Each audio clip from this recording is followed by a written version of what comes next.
Welcome guys to another video. Today, obviously, we are switching roles. Matt here. He is driving my BRZ for the very first time. Yep. And we're going to get his thoughts, sort of a more casual driving perspective on how the BRZ feels on a canyon road. Of course, he owns an original AE86. By now, that video will already be on the channel, so you guys will know all about that car. How you think it feels compared to your original AE86? Because these two cars share a lot of heritage and a lot of the same ethos, but obviously they are like 36 years apart. Yeah, I do get the ethos of it being like a handling first car compared to a lot of other cars in today's, car industry, right? Yeah. So I know it's not a manual steer rack. I mean, what cars are these days? Yeah.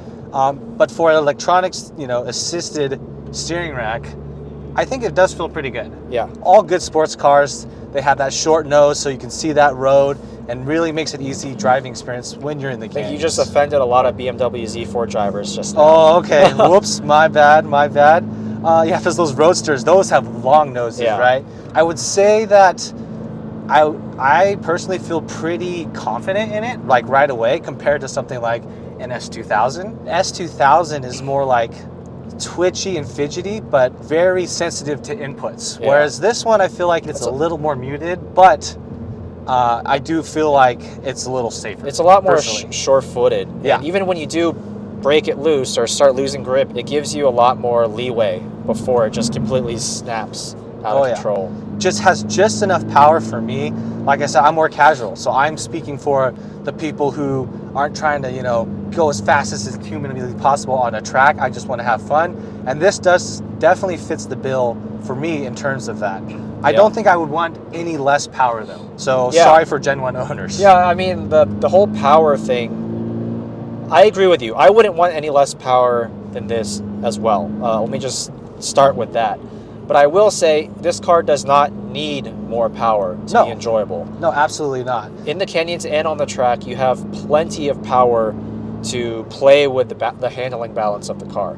Yeah, and I agree there. Like my Fiesta, it only has 197, 98, horsepower. I didn't ever feel like I needed more than that because it was light. And so I'm speaking for a lot of the people who are, maybe they're kind of casual in driving. You don't need a lot of horsepower to have a ton of fun. Yeah. And this is a perfect example. And I will say that if you guys have driven an S2000 before, like an AP2 specifically, if you think that has enough power, this car has more, slightly more. True. Like on the straightaways, on all the tracks I've been to, I'm carrying at least around 2 miles an hour more at the end of straightaways before I start braking. This is like the perfect starter car to get into, track driving and then, learn how to drive well. Oh, look at this guy taking pictures. Oh, nice. Yeah, I did hold that stance before on an older Miata. I thought that was a really good beginner's car because it was so slow, right? But this is just the next step up. In a Miata, it's going to be like, not very fast. You can learn how to drive correctly, but this is like the modern day, Miata that's daily drivable, and then also has, power to where you can grow into. Yeah, my opinion. I mean, and there is a modern Miata nowadays. It's called the ND2. In fact, we're following one right now, and he's smoking me. So let me maybe catch up a little bit. but the difference is that is a two-seater car that weighs like sub 2,400 pounds and has like essentially no space for anything. Yeah, exactly. This car is a car that I can daily drive. C8, Jaguar F-Type. A lot of cool cars out here today. This car is a car that I can live with on a daily basis and have space for activities. I can do Costco runs, even carry like small home appliances here and there. Yeah, no problem. So just in third gear, like it jumps, right? It's what you need in a canyon run. I mean, obviously we're not going to go all out. I'm not that guy who wants to go super spirited. Although I do like, letting it out in some of the straights, trying to do heel toe. It's great for heel toe. Like the pedals are set up well for that. Yeah, look at that. Just nice and planted. The seats, I would say, hold me in pretty good. Just wish it just had that little more feel. But for a normal modern day car, I mean, what else can you ask for? Yeah, and the steering, you mean, right? Yeah, and the steering. These seats are, honestly, for me, just about close to perfect for a daily drivable, comfortable seat. Heated, reclinable, adjustable, as well as, they keep me held in relatively well on the track. This is one piece that's missing in a lot of sports cars with like sporty seats. They don't have enough bolstering for your thighs, but this car has plenty of that. Oh yeah, and I'm a little bigger, a little wider. It is just on the edge for me. I can feel myself rolling a little bit out of the seat. Yeah. So take that in consideration if you're a little heavy set. I think, Fenton, you mentioned this in your video about the rev hang. I'm still trying to, get adjusted to that.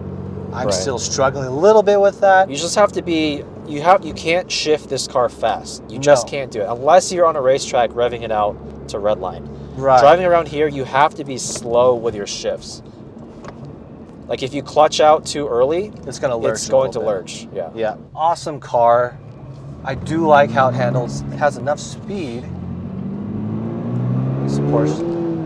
Oh yeah, see. You have to let your foot completely off the gas before you clutch in. Yeah, so yeah. You can't really do it at the same time. Still not used to that. So overall interior though, impressions wise, I like the design of everything. It's kind of like straightforward, down to business. Super easy to hop in and you pretty much know everything. Yeah, and then like going into that track mode, the dash turns into a very RPM centric tachometer, which is great. Like 0, 2, and 4, I didn't even realize it was like all crushed. It's all focused on the 4 to 7500. Yeah, exactly. So that's really cool. But we're not gonna go on track mode in the canyons. Personally, I don't need to do that. Yeah. To have a good time. So now would be a good time to get back on, and let's do some actual spirited driving. Yeah, I still gotta get used to that.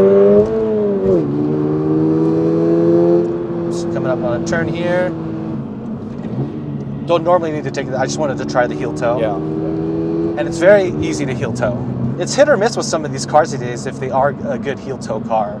I've never had really problems heel towing most cars. I know some people complain about these pedals, like the gas pedal being too far recessed for heel toe. That. Yeah, I can see that. I'm fine with it. I mean, it all comes down to steering feel when you're at my level, because you're not going to be slamming the accelerator out of these turns. So yeah, look at that, easy heel toe. I don't have any problems with that. Yeah. I obviously can't articulate as well as Fenton does in his videos of what he's feeling and what I'm feeling, but I'm having a fun time. That's all I gotta say. Yeah. It's a car you can have a lot of fun with at 50% of its capability. Right. Or, you can learn a ton at that 100% capability. So that's why I think it's really a good car to daily, to track drive. And in terms of the new car market, it's relatively affordable. I'd say relatively. Yeah, I mean, look, if you're buying a brand new sports car and you complain that $30K is too much, then you shouldn't be in the market for a brand new sports car. There are no brand new sports cars for much less than $30K, period. Of course, the cruise control is going to be the same as the all Toyotas, even though this is a Subaru. This is the same mechanism as the Toyotas. I didn't even know that. You pointed that out earlier. Have people started doing power mods for this yet? I'm sure they have. I haven't really been following that area of modding very closely. I feel like the community goes really crazy as soon as a car like this comes out. They want to be the first ones to put a turbo on it or something like that. So we'll see what happens in the next year or so. Yeah, and then for me, it's like I have no desire to add more power to this car, at least not even remotely soon. For me, it's all about the handling mods and the reliability mods. Yeah. So I want to get all that stuff out of the way first. Yeah, I am just smiling here. Downshift, let it go, turn in. Oh, yes. Little S's here. Another one. Woo, deuces. Honestly, if you're pretty, new at driving, you don't want a car with a ton of horsepower. Like that's when you start reading those articles of people who, are in the canyons and like hurting themselves or getting in trouble is when they have cars that are way outside their capability. Yeah. The counterpoint to that is that you see people with like NA Miatas on the side of the road all the time too. Fair enough. It's really around how you approach driving and understanding what your capability is, regardless of what the car can do. Right, true.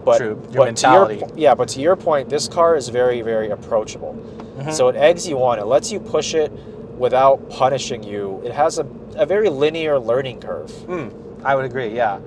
I think there's a very small difference between driving it to the limit and utter catastrophe in something like an S2000. Yeah. Compared to like driving to the limit and then like, you know, a bad situation in this particular car. I feel like, you know, it's probably more forgiving of mistakes. Maybe I should consider this. I know we just talked about in another CCT, like what car I should consider next. I appreciate all the feedback.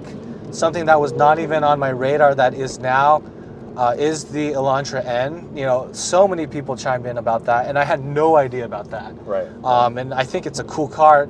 A little less track oriented, I feel like, than something like this, but it's a little bigger, more convenient. It's front wheel drive, but it's got a limited slip diff, and you know, it is with a 6-speed has manual. power too. Yeah. I mean, so hard to complain about that. But that being said, I think we can go ahead and wrap this one up. Yeah. Great car, really good first impressions. And if you guys think Matt should keep his blue AE86 and buy a blue GR86 to match, leave that down in the comments. Thank you for watching. See you in the next video.